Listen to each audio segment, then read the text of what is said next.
Galaxy News Hour live. शीतल निवासमा थातिरहेको नागरिकता विधेयकलाई बिउताउन सत्ता गठबन्धन लागि परेको छ। शनिबार बालुवाटारमा बसेको गठबन्धन बैठक र आज शीतल निवासले थालेको परामर्श यसैमा केन्द्रित छ। नेपालको कुनै योग्य नागरिक एक क्षण पनि राष्ट्रियताविहीन हुन सक्दैन, हुँदैन भन्नेमा दुई मत नहोला। त्यसैले नागरिकता कानूनका विवाद समाधान गर्न धेरै ढिलो भइसकेको छ। ठूलो समुदायले धेरै मर्का बेहोरिसकेको छ। त्यसैले राजनैतिक तहमा यसप्रति पर्याप्त गम्भीरता र संवेदनशीलता हुनै पर्छ। राज्यका हर्ताकर्ताहरूको अकर्मण्यताका कारण कुनै नागरिक आधारभूत सेवा सुविधा र अवसरबाट वञ्चित हुने अवस्था अन्त्य गर्नै पर्छ। तर सत्ता गठबन्धन र शीतल निवास अहिले जसरी जुर्मुराएका छन् त्यो समाधानको सही र सुल्टो बाटो होइन। यसले फेरि संवैधानिक र राजनैतिक विवाद निम्ति आएर समस्यालाई झन गिजोल्न सक्नेछ। एक त कार्यकाल अन्त्य भइसकेको संसदले पठाएको विधेयकको संवैधानिकता नै बहस योग्य छ। अर्को तत्कालीन सरकारले समस्या समाधान गर्ने भन्दा पनि चुनावको मुखमा हतार राजनीतिक अभिप्रायले उक्त विधेयक ल्याएको थियो। त्यसमाथि सत्ता र प्रतिपक्ष बीच मात्र नभई मुलुकको कार्यकारी प्रमुख र राष्ट्र प्रमुख नै बीच टकराव उत्पन्न गराएको त्यस विधेयकले अहिले फेरि द्वन्द्व र ध्रुवीकरण बढाउने जोखिम छ। यी सबैभन्दा महत्त्वपूर्ण पक्ष के भने नयाँ जनादेश प्राप्त सार्वभौम संसद आइसकेको छ। तसर्थ नागरिकता जस्तो संवेदनशील विषयमा तदर्थ शैलीमा गरिने निर्णय राष्ट्रको दीर्घकालीन हितमा हुँदैन। यदि सरकारले नागरिकता समस्या समाधान नै चाहेको हो भने नयाँ संविधानका सबै धारा क्रियाशील गराउन सक्ने पर्याप्त आधार र प्रावधान सहितको विधेयक ल्याउनु पर्ने हुन्छ। यसअघि संसद र राज्य व्यवस्था समितिमा भएका छलफललाई सन्दर्भमा लिनुपर्दछ। संसदका सबै शक्तिको राय लिएर विधि सम्मत र विश्वसनीय प्रक्रियाबाट छोटो निकास खोजिनुपर्छ। कसैको राजनीतिक तुष्टिको मामिला यो बन्नु हुँदैन।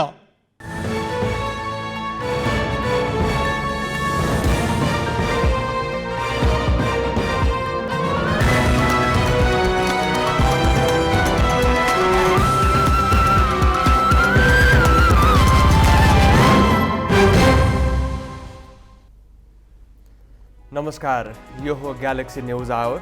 अब हेडलाइन्स।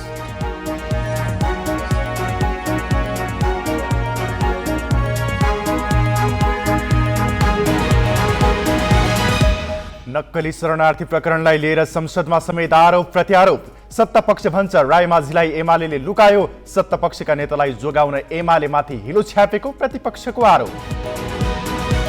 सरकारले संघीय संसदमा प्रस्तुत गर्यो आगामी बजेटका सिद्धान्त र प्राथमिकता। राज्यप्रतिको भरोसा र भविष्यप्रति आशा जगाउने बजेट आउने अर्थमन्त्रीको दाबी। 15 वर्षदेखि माथिल्लो कर्णाली ओगटिरहेको भारतीय कम्पनीको म्याद थप्ने सरकारको निर्णय सर्वोच्चद्वारा सदर एकल इजलासको अन्तरिम आदेश संवैधानिक इजलासबाट निष्क्रिय। सुडानमा युद्धरत दुवै फौजी संगठन शान्ति वार्ताको लागि पहिलो पटक साउदी अरबमा। द्वन्द्वको अन्त्य र स्थायित्वको पुनरागमन हुने अपेक्षा। शहीद स्मारक ए डिभिजन लिगमा मछिन्द्रले एफिएफलाई 2-1 गोलले हरायो। रेलिगेसन जोनमा रहेको सङ्कटासँग आर्मी 1-1 गोलको बराबरीमा रोकियो।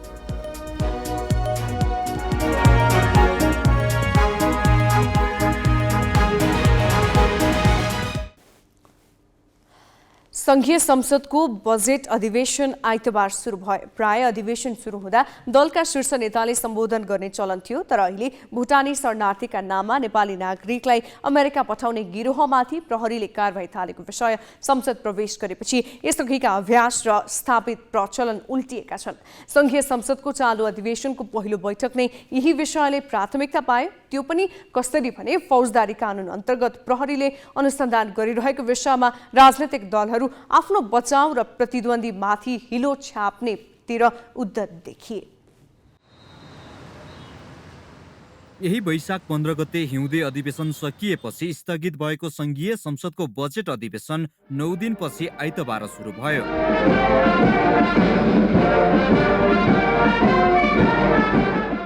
बैठकको सुरुमा नै नक्कली शरणार्थी बनाएर अमेरिका पठाउने गिरोहमा को बढी दोषी भन्ने विषय उठ्यो। एमाले सांसद टोपबहादुर रायमाझी मुछिएको र अदालतले पक्राउ पूर्जी जारी गरिसक्दा पनि अनुसन्धानलाई नसघाएको विषय सत्तापक्षले उठायो भने प्रतिपक्षीले सत्तापक्षका नेतालाई जोगाएर आफ्ना नेतामाथि प्रहार केन्द्रित गरेको आरोप लगायो। सम्माननीय प्रधानमन्त्रीले बोलेका कुराहरूलाई जे खिसिटुरी गरिराख्नु भएको छ, तपाईँहरूलाई नै त्यसले नाङ्गो भनेर राखेको छ।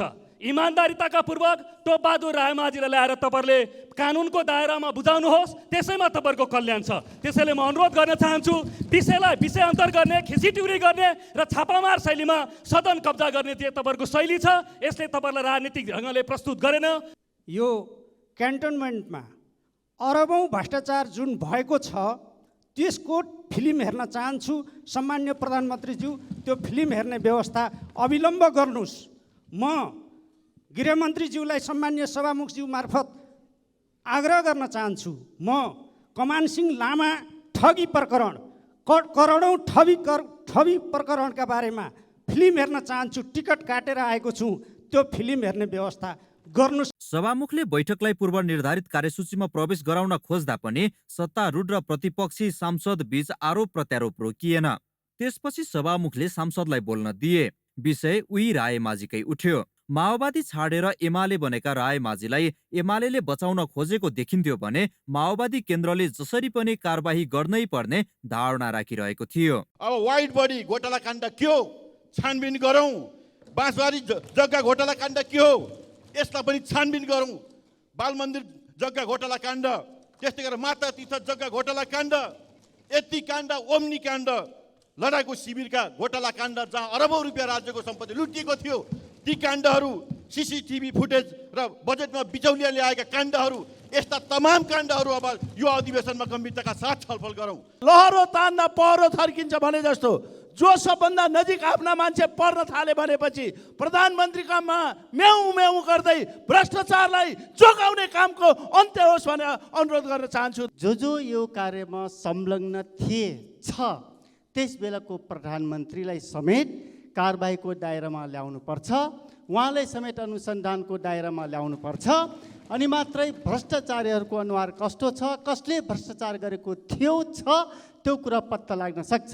नक्कली शरणार्थी प्रकरणमा एमाले सचिव रायमाझी मात्र होइन, काङ्ग्रेस सभापति शेरबहादुर देउवाकी पत्नी आर्जु राणा देउवा र तत्कालीन गृहमन्त्री बालकृष्ण खाँडको पनि नाम जोडिएको भन्दै प्रतिपक्षी एमाले सत्तापक्षतिरै औँल्या सोझ्यायो। काङ्ग्रेस सांसद आर्जु राणा देउवाले आफ्नो प्रष्टीकरण दिन बैठकको समयलाई उपयोग गरिन्। सर्वप्रथम त यो भ्रष्टाचारको कुरामा हामी साँच्चैकै कति सिरियस छौँ भन्ने मेरो ठुलो प्रश्न छ। म नभएको दिनमा मेरो नामलाई इङ्कित गरेर अनेक थरी यहाँ प्रश्नहरू उठेको छ र आज पनि उठेको मैले पाएको छु। एउटा त म के भन्न चाहन्छु भने एउटा नारीले आफ्नो हैसियतमा राजनीति गरेको यो देशमा सही हुँदैन रहेछ। म छोड्दिनँ, समाउँछु भन्दै हिँड्ने कुराले नै यहाँ संशय निर्माण गरेको छ, प्रश्न सिर्जना भएको छ। कतै उहाँ पूर्वाग्रह राखेर सत्ता पक्षकासँग जोडिएकाहरूलाई उन्मुक्ति दिने र अन्य कतिपय मान्छेहरूसँग पूर्वाग्रह साध्ने, यस प्रकारको दूषित मनसाय कतै सरकारको छैन भन्ने कुरा देखिन थालेको छ।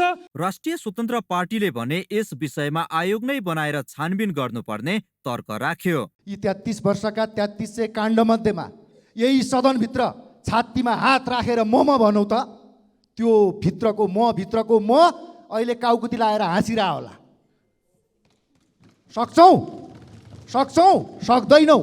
भाषण ठुला गर्ने, नीतिगत तहमा कसरी भ्रष्टाचार हुन्छ भनेर यो 38 वर्षको 39 वर्षको युवाले देखेका छैन। नक्कली शरणार्थी प्रकरणका मुख्य योजनाकार मानिएका केशव कुमार दुलाल, टङ्क गुरुङ, सन्देश शर्मा, सानु भण्डारी, सागर राई लगायत पक्राउ परिसकेका छन्। यस्तै तत्कालीन गृहमन्त्री रामबहादुर थापाका सुरक्षा सल्लाहकार इन्द्रजित राई, टोपबहादुर रायमाझीका छोरा सन्दीप रायमाझी र तत्कालीन गृह सचिव टेकनारायण पाण्डे पनि प्रहरी नियन्त्रणमा छन्। तर टोपबहादुर रायमाझी, तत्कालीन गृहमन्त्री थापाका छोरा प्रतीक थापा र सल्लाहकार इन्द्रजित राईका छोरा निरज राई पक्राउ पूर्जी जारी भएर पनि फरार छन्। यसमा पनि राजनीतिक र प्रशासनिक क्षेत्रका उच्च पदस्थहरू तानिन सक्ने विवरणहरू सार्वजनिक भएका छन्। यही विषयले राजनीति तातेको छ। तर संसदमा समेत फौजदारी कसुरको अनुसन्धान प्रहरीको जिम्मेवारी भएकाले राजनीतिक थलोमा छलफल नगरौं र अनुसन्धानलाई प्रभावित पार्ने प्रयास रोकौं भन्ने आँट कसैले गरेनन्। बासु खड्का, ग्यालेक्सी फोके, काठमाडौँ।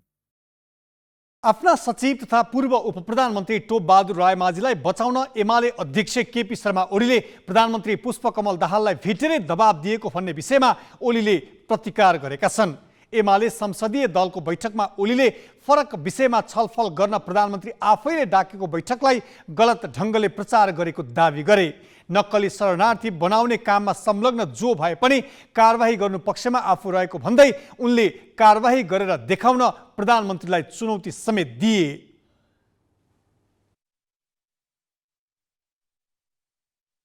कसैलाई छोड्दिन, पुष्पकमल दाहालले छोड्ने र नछोड्ने हो कसैलाई, उनको खुसीको कुरा हो कसैलाई छोड्ने र कसैलाई नछोड्ने। दोषी छ भने कोही छुट्दैन, कानुनले छोड्छ कानुनले छोड्दैन। को हुन् पुष्पकमल दाहाल? कसैलाई छोड्ने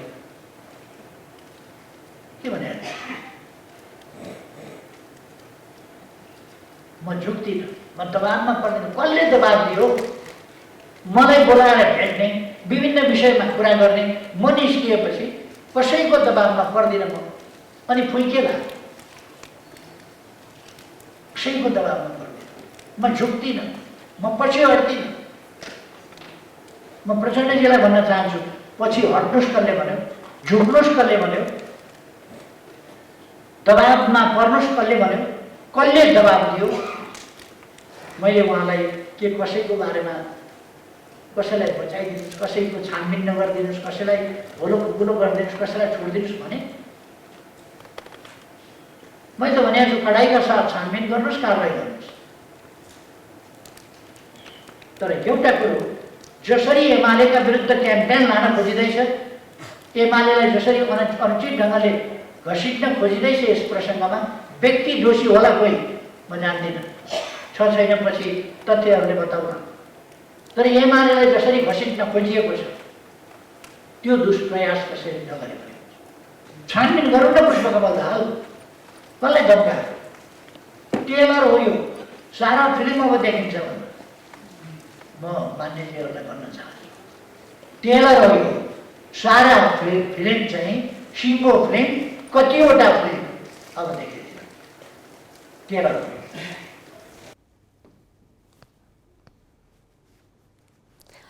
नक्कली शरणार्थी प्रकरणमा शीर्ष तहका नेताहरूकै नाम आउन थालेपछि बयान फेर्न लगाइएको भन्दै प्रतिपक्षले आरोप लगाइरहँदा प्रधानमन्त्री पुष्पकमल दाहालले भने कसैको बयान फेर्ने काम नहुने बताएका छन्। संसद भवन परिसरमा सञ्चारकर्मीलाई प्रतिक्रिया दिँदै उनले घटनाको छानबिन भइरहेको र दोषी कसैलाई नछाड्ने दावी गरे। अब यसको अनुसन्धान भइरहेकै छ, प्रक्रिया अगाडि बढेको छ।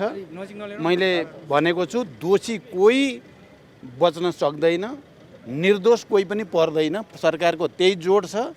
आज जसरी विषय उठेको छ त्यसले अझ सरकारको मनोबल बढाउने काम नै गरेको छ भन्ने मैले ठाने। तर हिरासतमा रहेका व्यक्तिहरूको बयान परिवर्तन गराउने दबाब आइरहेछ भन्ने त्यो होइन, कसैले त्यहाँ दबाब दिएर केही हुनेवाला छैन। ल,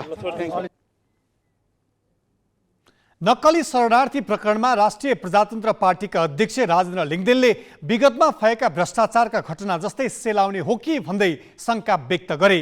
सफा नियतले सरकारले नक्कली शरणार्थी प्रकरण छानबिन गरिरहेको भए अब क्यान्टोनमेन्टको पनि छानबिन गर्नुपर्ने उनको माग छ। यो छानबिनको क्रम, यो कारबाहीको क्रम जसरी अगाडि बढेको छ, विगतका वाइट बडी काण्ड, ललिता निवास, एनसेल काण्ड जस्तै यो काण्ड सेलाएर जानु हुँदैन। यो देखाउनको लागि मात्रै हुनु हुँदैन। अब वाइट बडी काण्डको फाइल खोल्नुपर्छ, एनसेलको फाइल खोल्नु पर्यो, ललिता निवास जग्गा प्रकरणको फाइल खोल्नु पर्यो।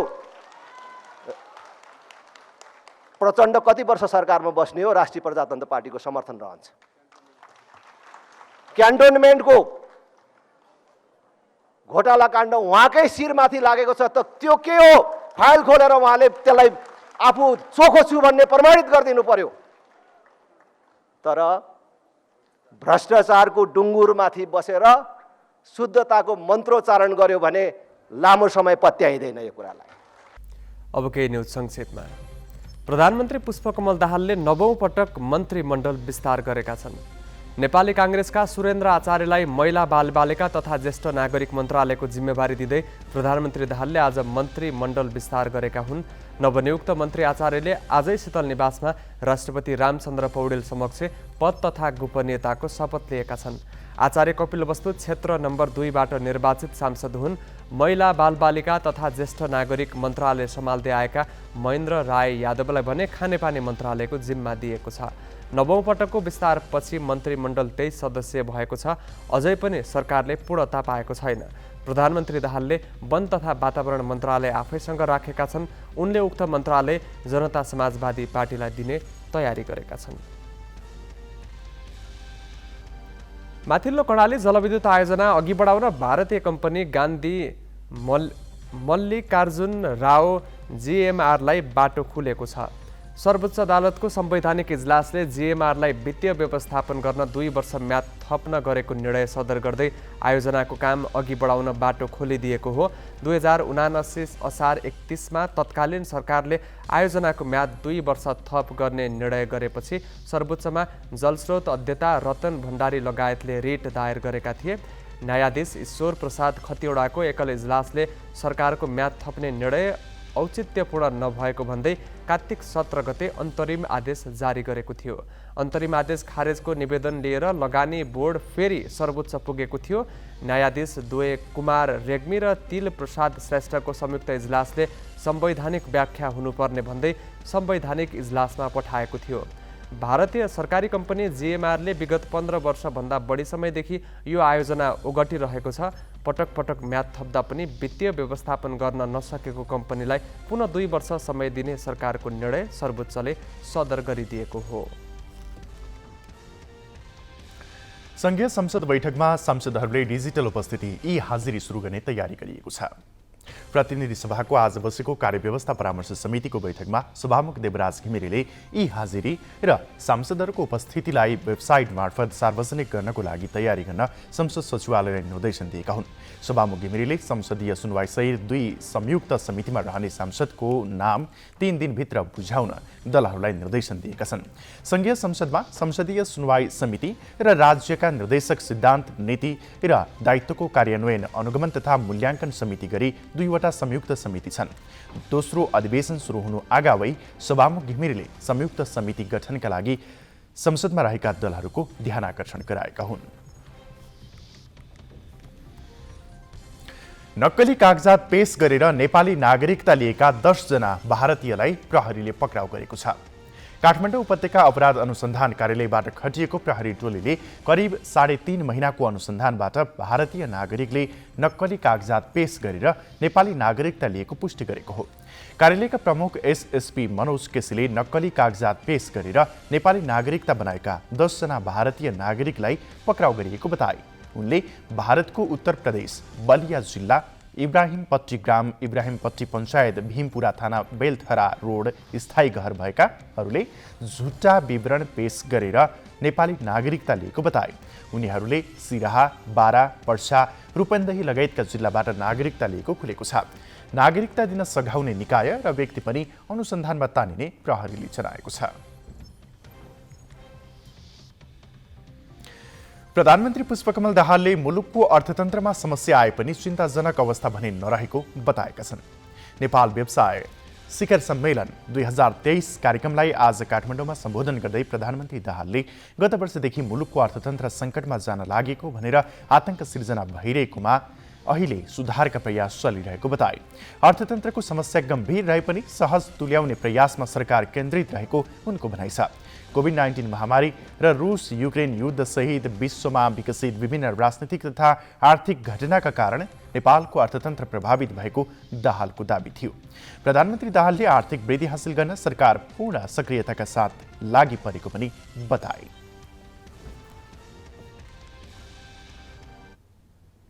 बाँकी प्रसङ्ग नवराज पाण्डेबाट। प्रतिनिधि सभाको बजेट अधिवेशन सुरु भएको छ। आर्थिक समस्याका बीच अधिवेशनको पहिलो दिन आइतबार अर्थमन्त्री प्रकाश रण महतले आगामी आर्थिक वर्षको बजेटको सिद्धान्त र प्राथमिकता छलफलका लागि संसदमा प्रस्तुत गरेका छन्। सरकारी खर्च बढ्दो क्रममा र राजस्व असुलीको अवस्था न्यून छ। यद्यपि अर्थमन्त्री महतले राज्यप्रतिको भरोसा र भविष्यप्रति आशा जगाउनेमा बजेट केन्द्रित गरिने प्रतिबद्धता जनाएका छन्। अर्थमन्त्री प्रकाश शरण महतले आइतबारबाट सुरु भएको बजेट अधिवेशनमा आगामी बजेटको सिद्धान्त तथा प्राथमिकताको सम्बन्धमा कर प्रस्ताव बाहेकका विषय छलफलका लागि प्रस्ताव पेश गरेका छन्। आर्थिक समस्याका बीच ल्याइने आर्थिक वर्ष 2080-81 को बजेटमा दिगो, फराकिलो, समुन्नत र प्रभावकारी बजेट ल्याउने गरी सिद्धान्त तथा प्राथमिकता तयारी गरिएको उनले बताए। व्यापक रोजगारी वृद्धि, आर्थिक सुशासन कायम गर्दै आर्थिक विकासका लागि बजेट केन्द्रित हुने महतको भनाइ छ। आगामी बजेटले कृषिमा भरपर्दो सुविधा, कृषि अनुदान, भू उपयोग नीति पूर्ण रूपमा कार्यान्वयन गर्ने कुरालाई समेटिने उनले बताए। विदेशी विनिमय सञ्चिति, विप्रेषण, आप्रवाह, पर्यटन आगमन, बैंकिङ क्षेत्रको तरलता लगायत अर्थतन्त्रका केही सूचकहरू सुधार हुँदै गएका छन्। यस परिप्रेक्ष्यमा आर्थिक क्रियाकलापमा गतिशीलता ल्याई अर्थतन्त्रलाई लयमा फर्काउन सरकारी वित्तको पुनर्संरचना गरी प्रभावकारी राजस्व परिचालन, परिणाममुखी पुँजीगत खर्च, अनुत्पादक क्षेत्रमा खर्च कटौती एवं साधारण खर्चमा मितव्ययिता कायम गर्न जरुरी रहेको छ। 15औं योजनाको अन्तिमको काम समेत आर्थिक वर्ष 2080-81 मा सक्नुपर्ने दबाव अर्थ मन्त्रालयलाई छ। सरकारले यो आवधिक योजनाको समीक्षा र 16औं योजनाको तयारी पनि गर्नुपर्नेछ। चालु वर्षमा लक्ष्य अनुरूपको राजस्व उठ्न सकेको छैन। साधारण खर्च चुलिदो छ। सार्वजनिक ऋण 21 खर्बको हाराहारीमा छ। यी सबै विषयलाई मध्यनजर गर्दै अर्थमन्त्री महतले बजेटको गृह कार्य भइरहेको जानकारी संसदका दुवै सदनलाई दिएका छन्। मन्दी उन्मुख अर्थतन्त्र, कमजोर पुँजी बजार, वित्तीय क्षेत्रको व्यवस्थापन गर्ने गरी बजेट आउने उनले बताए। कृषिमा व्यावसायीकरण, यान्त्रिकीकरण र नवप्रवर्धनात्मक तथा आविष्कारलाई जोड दिने उनले बताए। पर्यटन आवागमन, विप्रेषणको अवस्थामा सुधार र बाह्य क्षेत्रको अवस्था सुधार भएकाले संयमताका साथ स्रोत परिचालन गर्ने पनि अर्थमन्त्री महतको भनाइ छ। अभिवृद्धिमा जोड दिइनेछ। तिनै तहका सरकारबीचको समन्वय र सहकार्यलाई मजबुत बनाइनेछ। निजी क्षेत्रको मनोबल अभिवृद्धि, निजी क्षेत्रलाई आर्थिक वृद्धिको सम्भागको रूपमा विकास गरिनेछ। लगानी मैत्री वातावरण सिर्जना गरी आर्थिक वृद्धि र रोजगारी सिर्जना गर्न निजी क्षेत्रको भूमिकालाई सबल बनाइनेछ।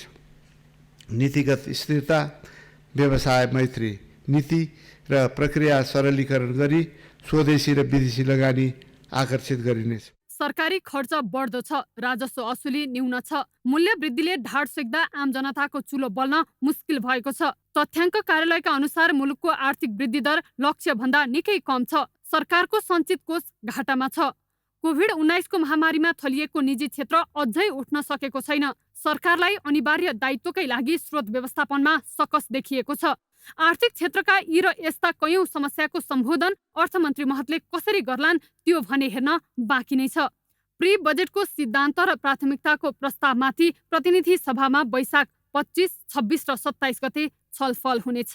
ग्यालेक्सी 4K का लागि सृष्टि पराजुली, काठमाडौँ।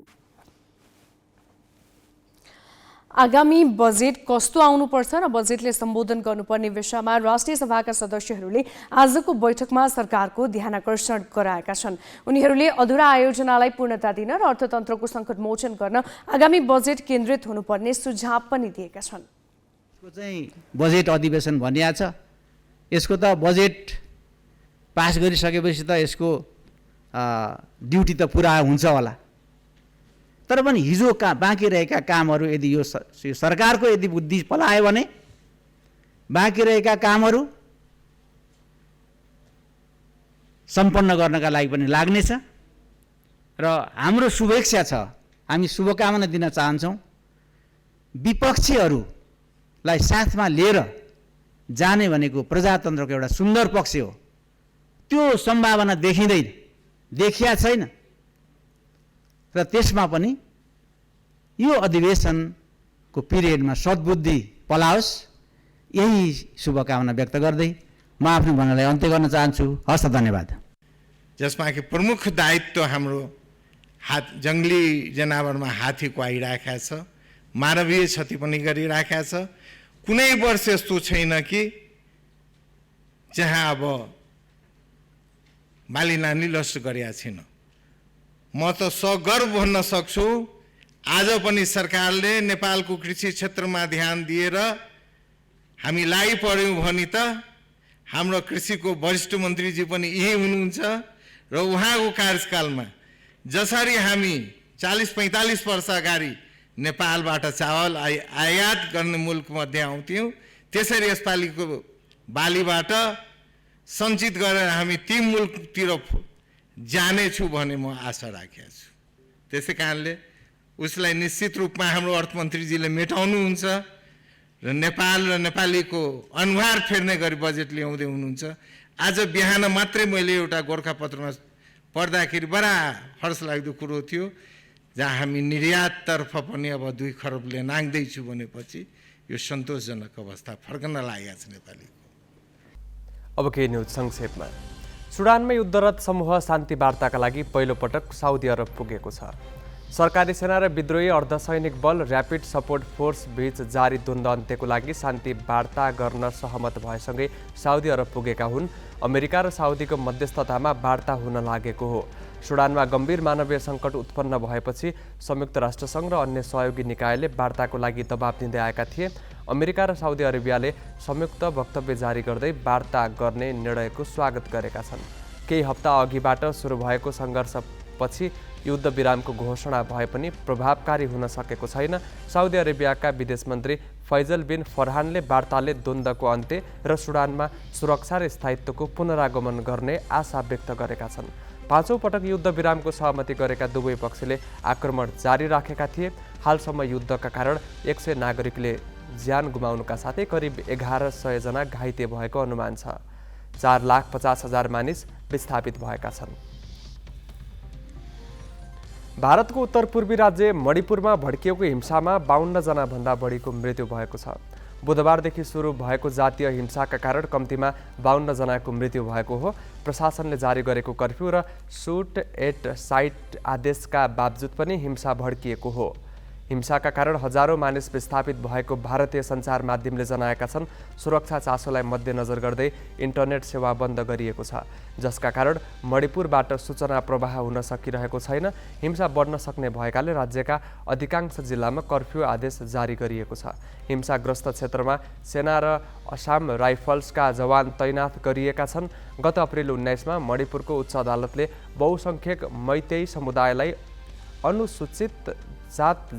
अनुसूचित जनजातिको श्रेणीमा राख्ने बारे विचार गर्न सरकारलाई आदेश दिएको थियो। त्यसको विरोधमा कुकी समुदायको विद्यार्थी सङ्गठन अल ट्राइबल स्टुडेन्ट्स युनियन मणिपुरले राजधानी इम्फालबाट विरोध र्याली निकालेपछि भएको झडप सुरु भएको थियो। सोही झडपले हिंसाको रूप लिएको हो। हिंसा भड्किएपछि मणिपुरमा बसोबास गर्ने नेपाली भाषी भारतीय द्वन्द्वको चपेटामा परेका छन्। अमेरिकाको टेक्ससमा अन्धाधुन्द गोली चल्दा 8 जनाको मृत्यु भएको छ। टेक्ससको उत्तरी क्षेत्र डलास स्थित सपिङ मलमा एक व्यक्तिले अन्धाधुन्द गोली चलाउँदा किनमेल गरिरहेका 8 जनाको मृत्यु भएको हो। घटनामा 7 जना घाइते भएका छन्। घाइतेमध्ये 3 जनाको अवस्था गम्भीर रहेको बीबीसीले जनाएको छ। किनमेल गरिरहेकाहरूलाई लक्षित गर्दै एक व्यक्तिले अन्धाधुन्द गोली चलाएको प्रत्यक्षदर्शीलाई उद्धृत गर्दै अन्तर्राष्ट्रिय सञ्चार माध्यमले जनाएका छन्। प्रहरीको गोली लागेर बन्दुकधारीको पनि मृत्यु भएको जनाइएको छ। बन्दुकधारीले किन गोली चलाए भन्ने बारे भने अझै खुल्न सकेको छैन। यो वर्ष मात्रै अमेरिकामा 160 गोलीकाण्डका घटना भइसकेका छन्।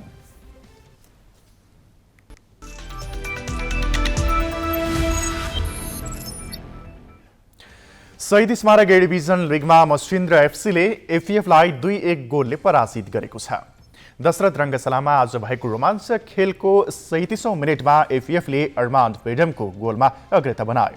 1-0ले पछि परेको मसिन्द्रका 2 प्रमुख खेलाडी विमल घार्ती मगर र सुरज विकी घाइते भएर मैदान छाड्न बाध्य भए, तर पनि मसिन्द्र शानदार कमब्याक गर्न सफल भयो। पहिलो हाफको इन्जुरी समयमा ओमोलाजा नुरेन करिमको फ्री किक सुन्दर गोलमा परिणत भयो। पहिलो हाफ 1-1 गोलको बराबरीमा सकियो। दोस्रो हाफमा पनि दुवै टिमले अवसर पाए पनि गोल हुन सकेन। निर्धारित 90 मिनेटको खेल 1-1 गोलको बराबरीमा सकियो। इन्जुरी समयमा ओलावाले हाफिजले करिब 30 यार्डबाट उत्कृष्ट गोल गर्न सफल भए। यही गोल नै निर्णायक बन्यो र मच्छिन्द्रले 2-1 को जित हात पार्यो। 7औं जितमा 24 अङ्क बनाएको मच्छिन्द्र चौथो स्थानमा उक्लिएको छ। दोस्रो स्थानमा रहेको चावलाखेल र तेस्रो स्थानमा रहेको 3 स्टारसँग पनि समान 24 अङ्क रहेको छ। आजै स्यासल मैदानमा भएको खेलमा त्रिभुवन आर्मी क्लब र सङ्कटाले भने 1-1 गोलको बराबरी खेल्दै अङ्क बाँडे। 18औं मिनेटमा भरत खवासले गोल गर्दै आर्मीलाई अग्रता दिलायो, तर यो अग्रता आर्मीले इन्जुरी समयमा भने जोगाउन सकेन। युसुफ एट्रिजले पेनाल्टीमा गोल गरे र खेल 1-1 गोलको बराबरीमा सकियो। बाँकी प्रसङ्ग सोनिका रियालबाट। राष्ट्रपति रामचन्द्र पौडेलले पूर्ववर्ती राष्ट्रपति विद्यादेवी भण्डारीले रोकेको नागरिकता विधेयक प्रमाणीकरण गर्न परामर्श थालेका छन्। शनिबार मात्र सत्ता गठबन्धनको बालुवाटारमा बसेको बैठकले पुरानै विधेयक जारी गर्ने बारे छलफल गरेको थियो। त्यसको भोलिपल्ट राष्ट्रपति पौडेलले महान्यायाधिवक्ता लगायत उनका कार्यालयका उच्च अधिकारीलाई बोलाएर शीतल निवासमा परामर्श गरेका हुन्। वैशाख 10 गते सम्पन्न उपनिर्वाचनको पूर्व सन्ध्यामा 12 मा आयोजित सत्ता गठबन्धनको चुनावी सभामा प्रधानमन्त्री पुष्पकमल दाहालले वर्तमान राष्ट्रपति विधेयक रोकेर राख्ने व्यक्ति नभएको तर्क गर्दै नागरिकता विधेयक जारी हुने बताएका थिए। 12-2बाट चुनाव लडेका जसपा उम्मेद्वार उपेन्द्र यादवको पक्षमा मत माग्ने क्रममा दाहालले यसो भनेका थिए। माओवादी समर्थित काङ्ग्रेस नेतृत्वको पूर्ववर्ती सरकारले संसदमा व्यापक छलफल भई निर्णयार्थ प्रस्तुत गर्नुपर्ने बेलाको विधेयक फिर्ता लिएको थियो। त्यसले केही सीमित प्रावधान मात्र राखेर उक्त सरकारले नयाँ विधेयकका रूपमा सदनमा लगेर द्रुत प्रक्रियाबाट पारित गरेको थियो। तत्कालीन राष्ट्रपति विद्यादेवी भण्डारीले संसदका दुवै सदनबाट पारित भएर पठाइएको विधेयक रोकेर राखिन्। एकातिर राष्ट्रियतासँग जोडिएको संवेदनशील विषयमा सत्तापक्षले राजनीतिक स्वार्थ देखाएर गरेको अर्घेलाई आलोचनायोग्य छँदै थियो। भण्डारीले दुवै सदनको निर्णय रोकेर आफूलाई छुट्टै शक्ति केन्द्रका रूपमा प्रस्तुत गरेकी थिइन्। यही कारण मुलुकको प्रमुख कार्यकारी र राष्ट्र प्रमुख बीच आम निर्वाचनको पूर्व सन्ध्यामा द्वन्द्व उत्कर्षमा पुग्यो। त्यतिखेर राष्ट्र प्रमुख जस्तो तटस्थ संस्थाले आफ्नो दलगत पृष्ठभूमि झल्किने गरी पक्षपातपूर्ण अडान लिएको भनेर आरोप लगाउने ठाउँ भण्डारीले दिइन्। राजनीतिक द्वन्द्व र ध्रुवीकरणको बिउ बनेको नागरिकता विधेयकलाई लिएर फेरि बहस सुरु भएको छ। सत्तापक्ष आफ्नो अहम तुष्टिका लागि पुरानै विधेयकलाई जारी गराउने कसरतमा लागेको छ र त्यसै अनुरूप शीतल निवासले पनि महान्यायाधिवक्ता र अन्य कानुनविदसँग परामर्श थालिसकेको छ। आइतबार उनले महान्यायाधिवक्ता दिनमणि पोखरेल र उनको कार्यालयका उच्च अधिकारीसँग छलफल गरे। क्रमशः नेपाल बार एसोसिएसन र अन्य कानुनविदको राय लिने तयारी शीतल निवासले गरेको छ। तर राष्ट्रपतिको यो कसरत पनि विवादमुक्त हुने देखिँदैन। जसरी यसअघिका राष्ट्रपति एमालेको इसारामा चलेको आरोप लाग्यो, अहिले ठिक त्यसै गरी राष्ट्र प्रमुखको भूमिकालाई लिएर विवादमा तान्न सत्ता गठबन्धन लागि परेको भनेर टीका टिप्पणी हुन थालेको छ। यसका पछाडि केही तर्क छन्, जस्तो कि चुनावको मुखमा तत्कालीन सत्ता गठबन्धनले हतार हतार शीतल निवास पठाएको विधेयक अहिले नयाँ जनादेश आइसकेको अवस्थामा उही रूपमा किन जारी गर्नु पर्यो? नयाँ सार्वभौम संसद र सरकारले नागरिकता जस्तो विषयमा दिगो समाधान खोज्नुको साटो फेरि पुरानै विवादित दस्तावेजमा किन जोडबोड गर्न खोजियो? पवन पौडेल, ग्यालेक्सी फोके, काठमाडौँ। नेपाली काङ्ग्रेसका महामन्त्री गगन थापाले आफू पार्टीको जिम्मेवारीमा पुगेपछि निरन्तर सङ्घर्ष गर्दा पनि नेतृत्वबाट सुनवाई नभएको भन्दै असन्तुष्टि पोखेका छन्। सरकार विस्तारमा काङ्ग्रेसको संस्थापन पक्षले इतर समूहलाई बेवास्ता गर्दै एक पक्षीय निर्णय लाद्दै गएको भन्दै उनले सामाजिक सञ्जाल मार्फत असन्तुष्टि पोखेका हुन्। आइतबार साँझ सामाजिक सञ्जाल मार्फत महामन्त्री गगन थापाले पार्टीभित्र एकपक्षीय निर्णय हुने र विकृति मौलाउँदै गएको भन्दै असन्तुष्टि पोखेका छन्। उनले आफू पार्टीको जिम्मेवारीमा पुगेपछि चित्त नबुझेको कुरामा पनि पदीय मर्यादाका कारण प्रतिरोधको साटो सुधारेर जाने कोसिस गरेको स्मरण गराएका छन्। सामाजिक सञ्जालमा लेखेका छन्, कहिले प्रक्रियामा चित्त बुझेन, कहिले पद्धति, कति निर्णयहरू मन परेनन्, कति आफूले राखेका विषयले पार्टीमा प्रवेश नै पाएनन्। उनले लेखेका छन्, धेरै पटक प्रतिरोध गर्ने सोच बनाए पनि जिम्मेवारी लिएर बसेकाले पनि सीमा ननागेको उनले लेखेका छन्। तर अब अति भयो उनले उल्लेख गरेका छन्। यद्यपि उनले अति भएको विषय कुन हो भनेर उल्लेख गरेका छैनन्। धेरै पटक लाग्यो प्रतिरोध गरौँ, तर हरेक पटक सोचेँ म जिम्मेवारी लिएर बसेको छु, एउटा सीमा छ, त्यसैले कहिले मौन रहे त कहिले भित्रै आफ्ना मत र अडान राखेँ, लडे, साथीहरूलाई सम्झाएँ, तर अब अति भयो। सरकार विस्तार र पार्टी सञ्चालनका विषयमा पछिल्लो समय सभापति शेरबहादुर देउबा निवासमा भएका हरेक बैठकमा देउबा र महामन्त्री थापाबीच विवाद हुँदै आएको थियो।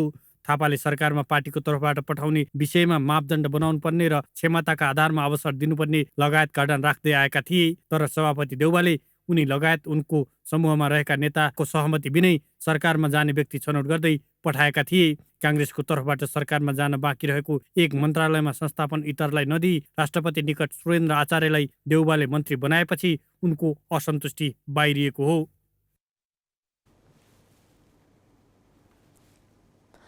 काठमाडौँ महानगरपालिकाले टुकुचा खोला छोपेर बनाएका संरक्षण हटाउने प्रक्रिया सुरु गरेको छ। पाटन उच्च अदालतले टुकुचा ढल नभई खोला रहेको र खोलालाई स्वतन्त्र एवं प्रदूषण रहित बग्न दिनुपर्ने भन्दै महानगरपालिका र संघीय सरकारका विभिन्न निकायको ध्यानकर्षण गराएपछि नयाँ प्रक्रिया अघि बढाइएको हो। टुकुचालाई छोप्ने गरी कसरी व्यक्तिका संरक्षण बने र ती संरक्षण कसरी हटाउने भन्ने विषयमा अध्ययन सुरु गरेको महानगरपालिकाले बताएको छ। पाटन उच्च अदालतले टुकुचालाई ढल नभई खोला नै हो र यसलाई प्राकृतिक स्वरूपमा फर्काएर संरक्षण गर्ने अधिकार सरकारसँग मौजुद रहेको फैसला गरिएपछि काठमाडौँ महानगरपालिका प्रमुख बालेन्द्र शाह हौसिएका छन्। उनले आइतबार सामाजिक सञ्जालमा लेखेका छन्, अदालतको फैसलाले टुकुचा खोलालाई प्राकृतिक स्वरूपमा खुला गर्ने विकल्पलाई स्पष्ट मान्यता दिएको छ। टुकुचा ढल होइन, टुकुचा खोला नै हो भन्ने पुनः प्रमाणित गरेको छ। नदीको प्राकृतिक अधिकार र कानुनी व्यक्तित्व हुन्छ भन्ने विधिशास्त्रीय घोषणा गरेको छ।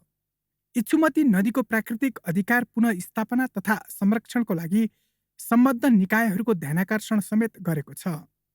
कुनै पनि नदी वा खोलाको बहाव क्षेत्र, सोको दायाँ बायाँ र माथिको जग्गा व्यक्ति विशेषको नाममा रहन नसक्ने वैधानिक मापदण्ड छ। तसर्थ अब टुकुचा खोलाको क्षेत्राधिकारभित्रको व्यक्ति विशेषको नाममा त्रुटिवश कायम हुन गएको जग्गाको कानुन बमोजिम लगत कट्टा गर्ने र त्यस्तो जग्गा महानगरवासीको सर्वोत्तम हित हुने गरी सार्वजनिक प्रयोजनमा ल्याउने प्रक्रिया अगाडि बढाइनेछ। अर्थात् यसअघि आफूले चालेका पाइलालाई वैधता प्रदान गरेको महानगर प्रमुख शाहले बुझेका छन्। यस फैसलाबाट टुकुचा खोलाको प्राकृतिक अधिकार पुनर्स्थापन गर्ने आफ्नो प्रयासमा पहिलो चरणको सफलता मिलेको उनको भनाइ छ। खोला छोप्ने कार्य वर्जित हो, यस्तो कार्यलाई सक्रियतापूर्वक रोकथाम तथा नियन्त्रण गर्नुपर्छ भन्ने नीति अनुरूप चालेका कुनै पनि कदम खेर गएका छैनन् भन्ने निष्कर्षमा शाह पुगेका छन्। त्यसो भए अब महानगरपालिकाले कसरी टुकुचाको माथि र दायाँ बायाँ रहेको क्षेत्र खाली गराउँछ त? प्रवक्ता नवीन मानन्दरको भनाइ यस्तो छ, जग्गा प्राप्ति ऐन अनुसार सबैले जग्गा प्राप्त गरेको भएको कारणले गर्दाखेरि चाहिँ उहाँहरूलाई चाहिँ क्षतिपूर्ति सहितको चाहिँ त्यो काम गर्नुपर्छ भन्ने पनि राखेको कारणले गर्दाखेरि अब त्यसमा चर्चेको जग्गा र चाहिँ निर्माण गरेको भवन ती सबैको चाहिँ क्षतिपूर्तिको बारेमा पनि छलफल गर्नुपर्ने भएको कारणले गर्दाखेरि त्योसँग सरोकार रहेका त्यहाँका व्यक्ति र चाहिँ नापी र चाहिँ भूमि सुधार यी सबैसँग सहकार्य गरेर अबको चाहिँ काम चाहिँ टुकुचा खोल्ने काममा चाहिँ हामी लाग्छौँ। हुन पनि महानगर प्रमुख शाहले आफू निर्वाचित भएर आएपछि यहाँका नदी नाला र सार्वजनिक सम्पत्तिलाई अतिक्रमण मुक्त बनाउने अभियान थालेका थिए। त्यस क्रममा काठमाडौँ सहरभित्र हराएको इच्छुमती अर्थात् टुकुचा खोला उत्खनन गर्न निर्देशन दिए। नारायण हिटी दरबार अगाडिको सिटी एक्सप्रेस भएको भवनदेखि जय नेपाल हलसम्मको क्षेत्रमा खन्ने क्रममा जमिन मुनि राणाकालीन संरचना भेटियो भने जमिनमाथि लाल पूर्जा सहितका घर अनि स्वयं महानगरले नै इजाजत दिएका नक्सा। अदालतले टुकुचालाई खोला भनेको र खोला सरकारी स्रोत मानिने भएकाले अब महानगरपालिकाले नापी लगायत सरोकारवाला निकायसँग समन्वयमा छानबिन सुरु गरेको छ। व्यक्तिको नाममा भएको जग्गा सरकारको नाममा कसरी ल्याउन सकिन्छ त? यो चाहिँ नदी र खोलाको जग्गा चाहिँ सरकारी जग्गा हुन्छ भनेर यो मालपोत ऐनले पनि भनेको छ, त्यसै गरेर देवानी संहिताले पनि भनेको छ र सरकारी जग्गा अथवा सार्वजनिक जग्गा कसैले दर्ता गरेका छ भने त्यो चाहिँ स्वतः बदर हुन्छ भनेर कानुनले नै भनेको छ। दर्ता भएको चाहिँ स्वतः बदर हुन्छ भनिसकेको अवस्थामा अब त्यो कुराको जानकारी चाहिँ सम्बन्धित निकायलाई दिनु पर्यो। त्यो भनेको अब खास त मालपोत कार्यालयले गर्ने हो, सम्बन्धित मालपोत कार्यालयले गर्ने हो। तर अब यो विषय चाहिँ धेरै पुरानो विषय भएको हुनाले यस्तो विषयलाई चाहिँ भूमि व्यवस्था मन्त्रालयलाई यो कुराको जानकारी गराइसकेपछि भूमि व्यवस्था मन्त्रालयले यसको लगतकट्टा गर्ने सम्बन्धी प्रक्रिया अगाडि बढाउनु उचित हुने जस्तो देखिन्छ। किनभने यसमा चाहिँ अलि धेरै अगाडिदेखि नै यो चाहिँ व्यक्ति विशेषको नाममा छ। अब यो त्रुटिवश चाहिँ व्यक्ति विशेषको नाममा गइरहेछ। त्यसकारणले यसलाई अब कुन प्रक्रियाबाट गर्ने, उनीहरूलाई चाहिँ दूषित दर्ता मानेर लगतकट्टा गर्ने कि अथवा उनीहरू झुक्किएर अब चाहिँ अरू राज्यले नै उनीहरूलाई दियो, त्यसकारणले राज्यको गल्तीको कारणले हो भने चाहिँ त्यसमा उनीहरूलाई मुआवजा दिने कि के गर्ने भन्ने कुराहरू, यी कुराहरू चाहिँ एक ठाउँमा छन्। तर खोलामाथिको जग्गा, खोलाको जग्गा चाहिँ कुनै पनि अवस्थामा त्यो चाहिँ निजी हुन सक्दैन। टुकुचालाई प्राकृतिक लयमा फर्काउन अब महानगरलाई कानुनी अडचन छैन, तर निजी सम्पत्तिको व्यवस्थापन कसरी गर्छ त्यो चाहिँ प्रतीक्षाको विषय हो। क्यामेरामा अजय हाकुजुको साथमा प्रशान्त ठाकुर, ग्यालेक्सी 4K, काठमाडौँ। कैलालीमा पूर्व पश्चिम राजमार्ग किनार तथा वन क्षेत्र अतिक्रमण गरी निर्माण गरिएका 450 भन्दा बढी घर टहरा डिभिजन वन कार्यालयले फत्काएको छ। यस क्षेत्रमा जग्गा पाइने आशमा सुदूरपश्चिमका पहाडी जिल्ला र अन्य क्षेत्रबाट धमाधम सयौंको संख्यामा मानिस आएर घर टहरा निर्माण गरेका थिए। यसको मारमा वर्षौं पहिले बाढी पहिरोका कारण थाकथलो गुमाएका र वास्तविक सुकुम्बासी परे। अतिक्रमण हटाएको सामुदायिक वन क्षेत्रमै नेपाली कांग्रेसले बीपी स्मृति भवनको शिलान्यास गरेको छ। सुकुम्बासीको टहरा हटाएर सामुदायिक वन क्षेत्रमै स्मृति पार्क बनाउने निर्णयको सर्वत्र विरोध भइरहेको छ। कैलालीमा संस्थागत वन अतिक्रमण बढ्दै गइरहेको छ। त्यसको ज्वलन्त उदाहरण कैलालीको गोदावरी नगरपालिका 1 को यो सुरक्षा महिला सामुदायिक वनमा बीपी स्मृति भवनको शिलान्यास गरिएको छ। केही दिन पहिले वन अतिक्रमण गरी बनाइएका टहराहरू भत्काउने काम भएको थियो। त्यसको लगत्तै अहिले सामुदायिक वनको वन अतिक्रमण गरी बीपी स्मृति भवन निर्माण गर्न थालिएपछि चौथोपिक आलोचना भइरहेको छ। खै अब यो सामुदायिक चाहिँ यो हामी चाहिँ सामुदायिक पाल्छौँ भनेर भन्छन्, कसैले चाहिँ सानो छाप्रो बनाउँदाखेरि पनि उखालेर फाल्छन्, कोही चाहिँ यता बिल्डिङ बनाउन यी सरिया ल्याएर राखेकै छ यहाँ। अब यो के हो कसो हो कुरो बुझ्न सकिँदैन। जुन ठाउँमा सुकुम्बासीका नाममा गरिएको वन अतिक्रमण हटाउने काम भयो नि, यही ठाउँमा अहिले चाहिँ कांग्रेसले आफ्नो सम्पर्क कार्यालय खडा गर्यो वन क्षेत्रमै भनेर आलोचना भइरहेको छ। कसरी लिनुहुन्छ यो भन्नेले? अब तपाईँहरू आउनु भएको छ, फिल्ड चाहिँ भिजिट गर्नुहोस्। अब त्यो अव्यवस्थित बसोबास गर्नेहरूलाई अब कहाँ उठाइएको छ र चाहिँ अनि त्यो बीपी स्मृति वाटिका चाहिँ बनाउने कुराहरूमा चाहिँ कता छ यो, होइन? त्यो एकै ठाउँमा त छैन। एक यहाँ त कस्तो बनाइदियो भने त्यो चौकी डाँडामा रहेका मानिसहरूलाई हटाएर हामीले त्यहाँ चाहिँ बीपी स्मृति भवन बनायो भन्ने कुराले चाहिँ सारा संसारभरि फैलाएर बदनाम गर्ने कोसिस गरियो। जानकारी बिना उहाँहरूले चाहिँ अस्ति भर्खर गरेर जानु शिलान्यास गरेर जानु भएको रहेछ। हामीले त्यो कुरा थाहा पाउन बित्तिकै सामुदायिक वनलाई पत्राचार गरेका छौँ, होइन? त्यो चाहिँ वन ऐन विपरीत भयो, त्यो काम चाहिँ तत्काल रोक्न भनेर र हामी आफै पनि स्थलगत अनुगमन गर्दा खालि एउटा खाल्टो खनेको छ त्यहाँ। त्यो खाल्टोमा हामीले माटो साटो हालेर चाहिँ पुट्ने काम गरेका छौँ र अब आइन्दा पनि त्यहाँ चाहिँ भवन बनाउने काम, अब त्यहाँ चाहिँ त्यस्तो खालको काम गर्नुभयो भने हामी चाहिँ वन ऐन अनुसारको चाहिँ वन मुद्दा लगाउँछौँ उहाँहरूलाई। यो क्षेत्रमा अहिले अतिक्रमण हटाइँदैछ।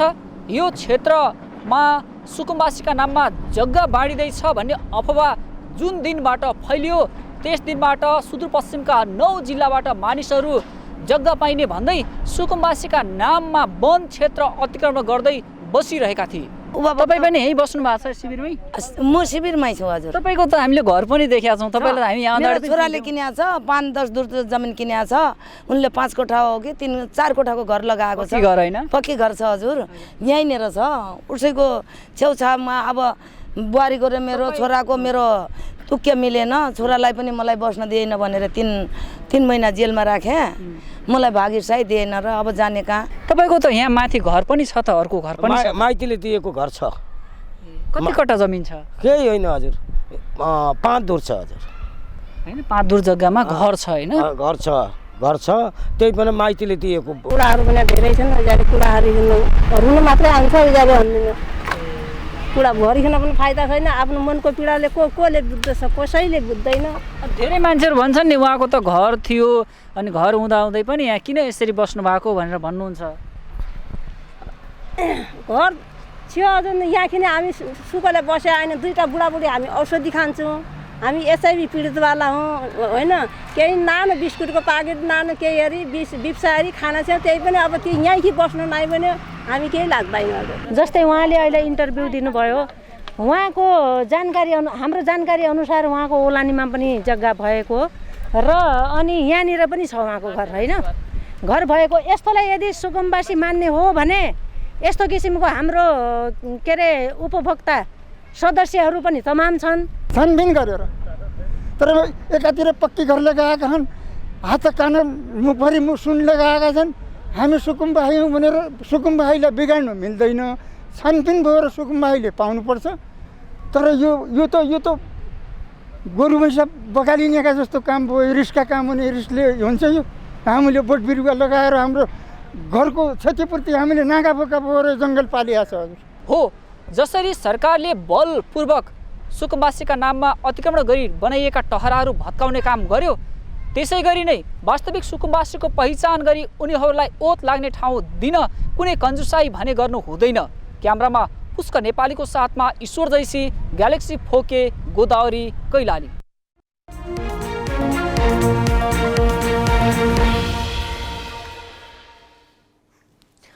सरकारले भारतबाट दूध आयात गर्ने तयारी थालेसँगै किसानले विरोध जनाएका छन्। कृषि मन्त्रालयको पत्राचारपछि सर्वपक्षीय छलफल गरेर राष्ट्रिय दुग्ध विकास बोर्डले सरकारलाई छोटो समयको लागि भारतबाट दूध आयात गर्न सकिने सुझाव दिएको थियो। गाउँ गाउँमा पुगेर किसानले उत्पादन गरेको दूध खरिद गर्दा नेपाल दुग्ध उद्योगलाई पर्याप्त हुने जान्दा जान्दै बोर्डले भारतमा सस्तो पाइने भएकाले सरकार उद्योगीको बहकाउमा लागेको किसानको गुनासो छ। गत चैत 17 गते दुग्ध विकास संस्थानका पदाधिकारी डेरी व्यवसायी सहित दुग्ध विकास बोर्डको कार्यालय पुगे। उनीहरू त्यहाँ पुग्नुको एउटै उद्देश्य थियो भारतबाट दूध आयात खुलाउनु। उनीहरूले त्यही माग गरे। त्यसको 1 हप्ता अघि त्यही टोली कृषि मन्त्रालय पुगेर सोही माग गरिसकेको थियो। केही दिन चुपचाप बसेका बोर्डका पदाधिकारीले मन्त्रालयको आग्रहलाई सरकारवालासँग छलफल चलाए। नेपाल दूधमा आत्मनिर्भर भएको भन्दै भारतबाट दूध आयातमा यसअघि नै सरकारले प्रतिबन्ध लगाए पनि बोर्डले भारतबाट दूध आयात गर्न सकिने सुझावसहितको प्रतिवेदन मन्त्रालयलाई बुझायो। यो प्रतिवेदन बुझाउँदा दूध उत्पादक किसानसँग समन्वय गरिएन। आफूहरूसँग कुनै छलफलै नगरी भारतबाट दूध आयात गर्ने तयारी गरिनु नेपालका पशुपालन किसानलाई विस्थापित गर्ने खेल भएको किसानको दाबी छ। उद्योगीले भारतबाट दूध आयातको योजना बनाएर किसानको दूध सस्तोमा उठाउने नियत राखेको किसानको बुझाइ छ। यहाँको उत्पादन तपाईँको चाहिँ बिग्रिरहेको छैन।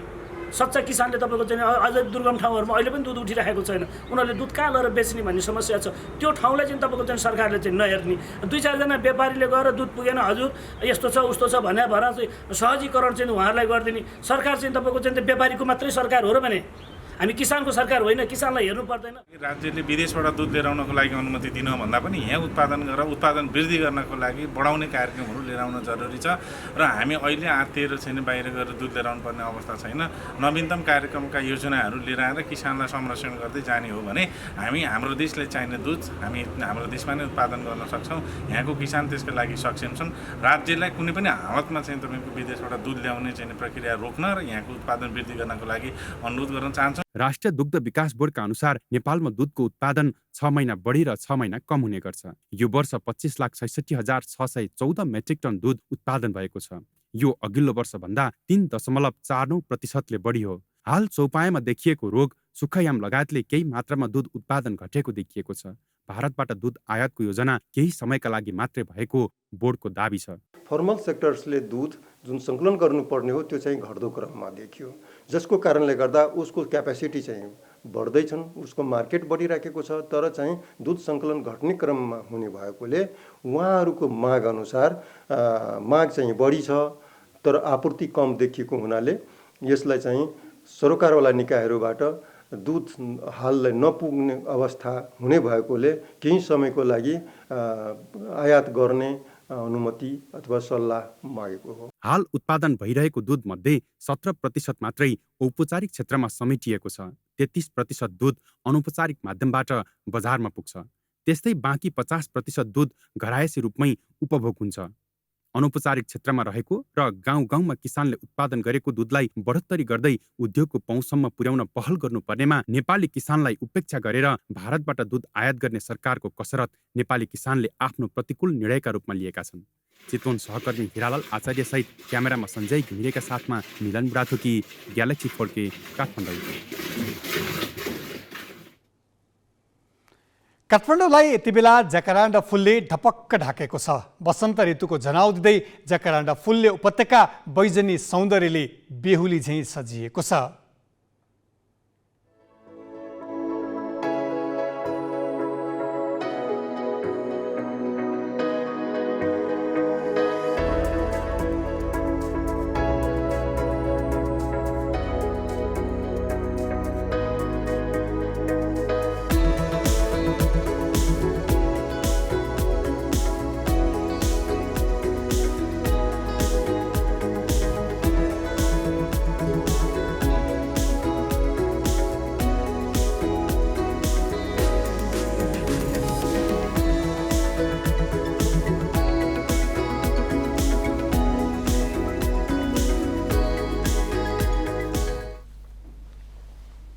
हामी ग्यालेक्सी न्युज आवरको अन्त्यमा छौँ।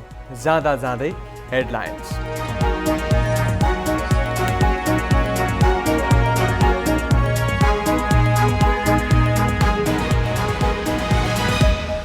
नक्कली शरणार्थी प्रकरणलाई लिएर संसदमा समेत आरोप प्रत्यारोप। सत्तापक्ष भन्छ रायमाझीलाई एमालेले लुकायो, सत्तापक्षका नेतालाई जोगाउन एमालेमाथि हिलो छ्यापेको प्रतिपक्षको आरोप। सरकारले संघीय संसदमा प्रस्तुत गर्यो आगामी बजेटका सिद्धान्त र प्राथमिकता। राज्यप्रतिको भरोसा र भविष्यप्रति आशा जगाउने बजेट आउने अर्थमन्त्रीको दाबी। 15 वर्षदेखि माथिल्लो कर्णाली ओगटिरहेको भारतीय कम्पनीको म्याद थप्ने सरकारको निर्णय सर्वोच्चद्वारा सदर। एकल इजलासको अन्तरिम आदेश संवैधानिक इजलासबाट निष्क्रिय। सुडानमा युद्धरत दुवै फौजी संगठन शान्ति वार्ताका लागि पहिलो पटक साउदी अरबमा। द्वन्द्वको अन्त्य र स्थायित्वको पुनरागमन हुने अपेक्षा। शहीद स्मारक ए डिभिजन लिगमा मस्फिन्द्रले एफएफलाई 2-1 हरायो। रेलिगेसन जोनमा रहेको सङ्कटासँग आर्मी 1-1 गोलको बराबरीमा रोकियो।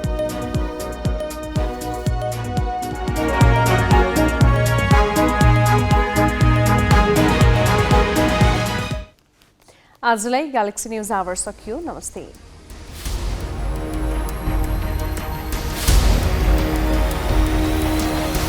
This is Galaxy News Hour Live.